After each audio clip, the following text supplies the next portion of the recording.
We'll begin with some fact-checking. India's Press Information Bureau has debunked an old video which claims Indian posts being blown up. Our viewers, this is not related to India's Operation Sindoor. This is an old video in circulation originally uploaded on YouTube on the 15th of November 2020. Again, be cautious of misinformation and disinformation on social media.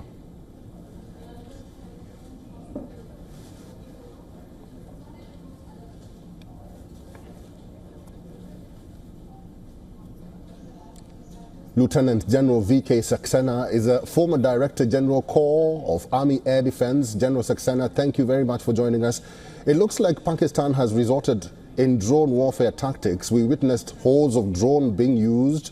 We heard from the Indian side that 300 to 400 drones were used on day one. We have been witnessing it subsequently as well.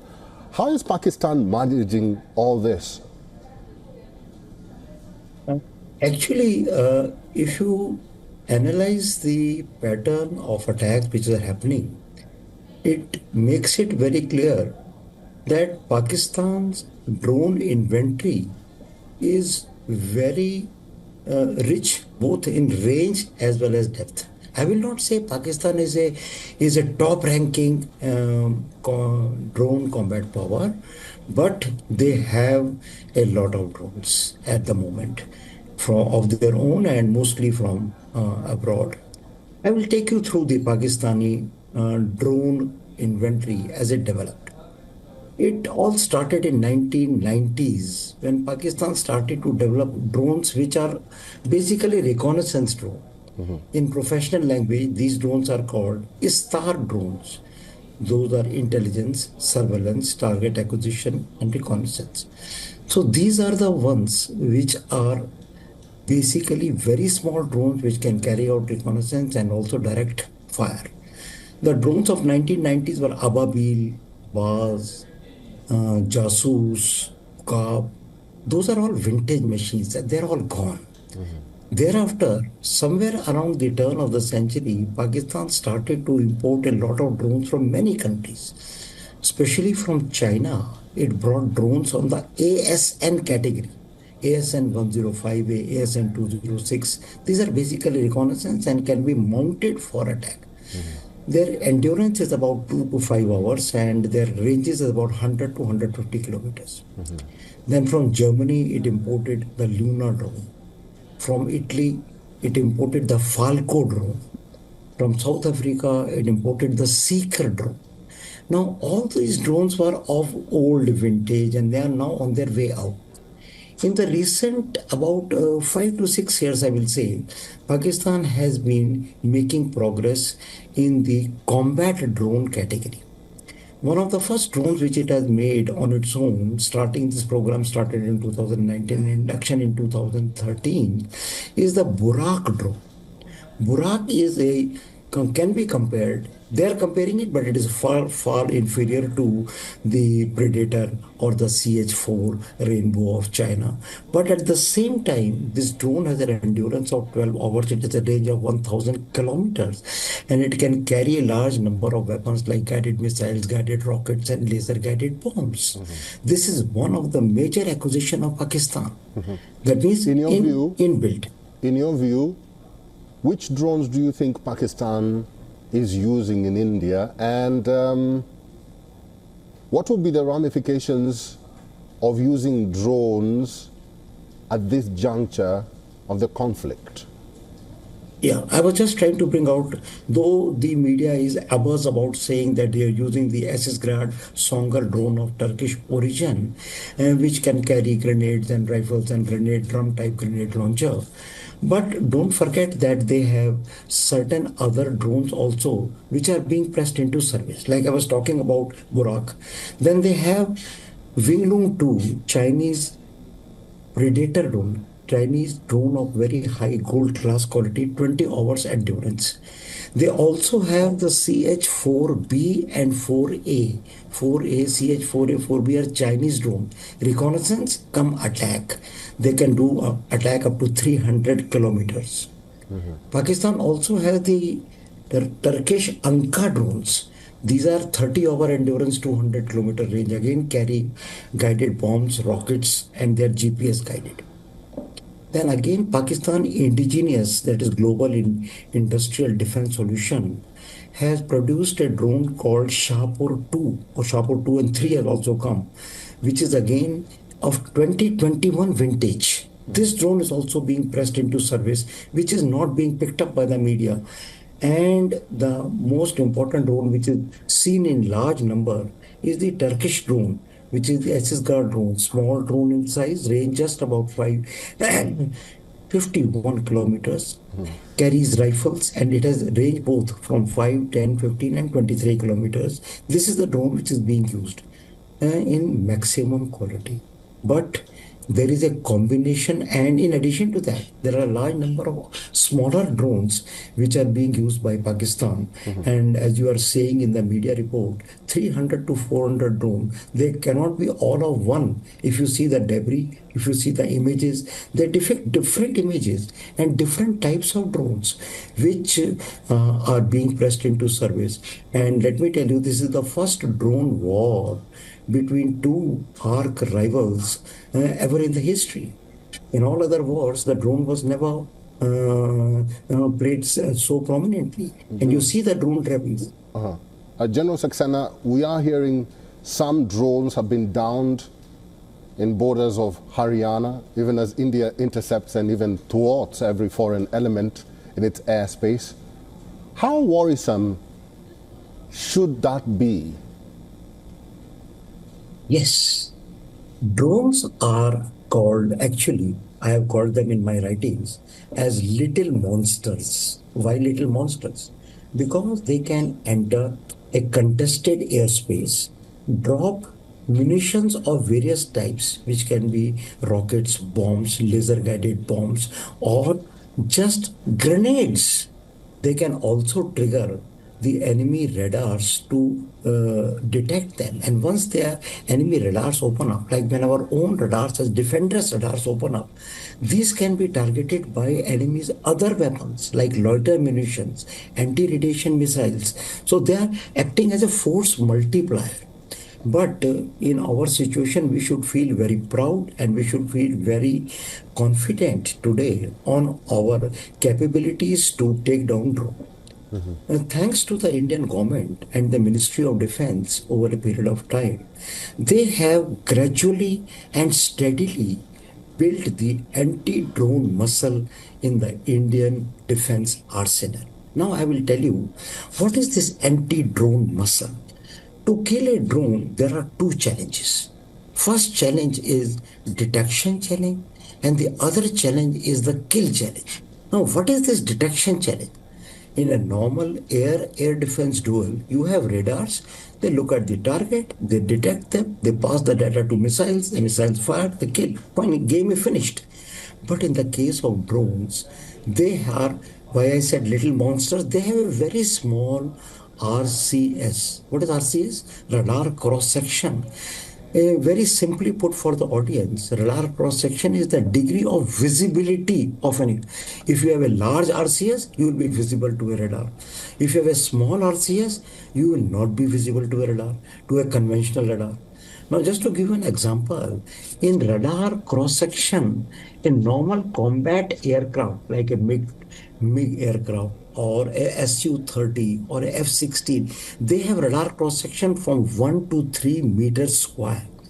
But when you talk of drones, their radar cross-section is 0.01 to 0.5. And now we are addressing towards 0.001. So small. Therefore, what is the problem? The problem is that conventional radars cannot detect them. And therefore, what we require to detect them? We require different means. Those means are electro-optical, infrared, and certain types of radars like the radars working in 6 to 15 gigahertz or frequency modulated continuous wave radars. Now, this detection capability is already on board on our systems, which are anti-drone systems. Now, talking about the detection is not only electro-optical, It is electro-optical and IR based. What is electro-optical? Electro-optical is a day camera, a night camera, a laser rangefinder, and a capability to detect small RCS drones through confirmed through radars. Now, how do you kill them? How do you kill it? If you have detected them, how do you kill? For killing, there are three major options which India is exercising, and India has developed over a period of time. Give us give us one deterrence that India has used that is really working at this hour or at this moment and needs to be enhanced. Just one. Yes. It is the one which we have used against the drone power is both the soft kill as well as hard kill. There is no one system. In the soft kill system, we have used our electronic warfare systems, including our anti-drone systems, which are killing the drones either by jamming them or by using laser beams to fry up the electronics and electromagnetics. In addition, the hard kill systems are being used. What is hard kill system? Our air defense guns, which are Zu-23 guns and L-70 guns, are being already modified to combine with anti-drone detection system in such a manner that they can bring down a preponderance amount of live fire in the drone area. And if you see some of the kills of the drones, which is just now a news came in, a drone downed by 26 air defense regiment. Earlier, a drone was downed by another air defense regiment. These are the regiments which are equipped with the mainframe guns, air defense guns, and also Indian defense industry. Also, Indian public industry, public sector has produced specific, I will not be able to give you classified details, of anti-drone systems which have both the detection in terms of electro-optics and IR and kill by radio, by RF jamming, by laser and by hard kill. There's a company called Zen Technologies Limited. It is anti-drone systems are being used, I will not tell you where, but they are very effective as drone killers. They have recently come out with another drone killing system which is equipping the hard kill with machine gun system. There are many other public private sector which I will not name here, but suffice to say that our drone anti-drone capability is as strong as the drone attack of Pakistan. If you see the night of 8th May, what happened? More than 400 drones attacked all the way from Pathankot, Jammu, right down to Kutch. But none of the drones actually did any damage, number one. Number two, more than 50, as per the MEA briefing, the briefing of the MOD, more than 50 to 60 drones were brought down. By what systems? By our own caliber, by our own capability of detecting them, number one, and killing them by hard kill and soft kill. General Saxena, with all being said, how should the world react? Because we've seen the Secretary of State of the United States speaking to the Army General of Pakistan instead of speaking to the Prime Minister. And we've also seen Turkey offering arms to Pakistan. So how should the world react to this conflict between Pakistan and India? Very quickly.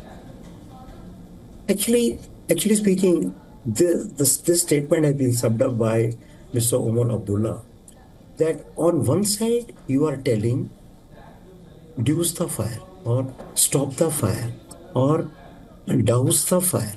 At the other end, you are putting fuel in the fire. The IMF bailouts, the weapon supplies from Turkey, from other countries into Pakistan, standing in support, and at the other side you are telling de-escalate, and on one side you are putting weapons, equipment, supplies, moral support, psychological support, and on the other end when you turn around you say de-escalate. This is the double standard. This is the hypocrisy. This is the untruth which the world needs to see. If you want to really de-escalate, then do I have to prove that a state which is using terrorism as an instrument of state policy, is it to be encouraged or is it to be condemned by the world in one single voice? You cannot give arms, you cannot give bailouts at one end and preach on the other. You say you see the truth. Who is exporting terror? Now you see the terror. We attacked on the 22nd April terror attack. We replied by attacking the terror sites, but the ownership of the terror attack was immediately taken by who? The Pakistani military establishment. Not only their generals were seen at their funeral, their drones came in. Did we say? We said very clearly, this is measured, this is non-escalatory, this is focused. It is one-on-one terror versus terror. From where are you sending military drones into another country's military establishment? You are targeting military facilities. So the ownership of terror by the military establishment is not a rocket science. It is clear to the blind eye. And therefore, the world needs to condemn it in one voice. You cannot douse the fire at one place and fuel it at the other. That is my take on this. Well said. I've been talking to Lieutenant General V.K. Saxena. He's a former Director General Corps of Army Air Defense. General Saxena, thank you for your time and for talking to us today. Thank you. Thank you very much.